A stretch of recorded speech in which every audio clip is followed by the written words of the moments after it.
अस्सलाम वालेकुम वरहमतुल्लाह। आज के मुफीद घरेलू टोटके। च्युइंगम के दाग। छुरी को जरा सा गर्म करके पहले च्युइंगम उतार दें, फिर मुतासरा हिस्सों पर स्प्रेड लगाएं और साबुन से रगड़कर धो लें। चूहे भगाइए। जहां चूहे हों वहां पेपरमिंट बारीक करके छिड़क दीजिए। अगर लीमू लंबे अरसे तक महफूज रखना हो तो हर लीमू पर मोम का एक कतरा टपका के फ्रीज कर दें। बैंगन काट कर कुछ देर के लिए रख दें तो उनकी रंगत स्याह पड़ जाती है।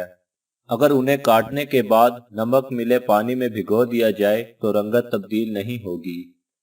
हाथों से लहसुन, धनिया और मिर्चों की बदबू दूर करने के लिए टूथपेस्ट हाथ पर मलकर धो लें। थके हुए पैरों को आराम देने के लिए नीम गर्म पानी में लीमू के चंद कतरे शामिल करके उसमें पांव डबो दें। किताबों को कीड़े से महफूज रखना। थोड़ी सी फटकड़ी और थोड़ी सी सफेद मिर्ची लेकर उनको सफूफ बना लें और किताबों पर छिड़क दें।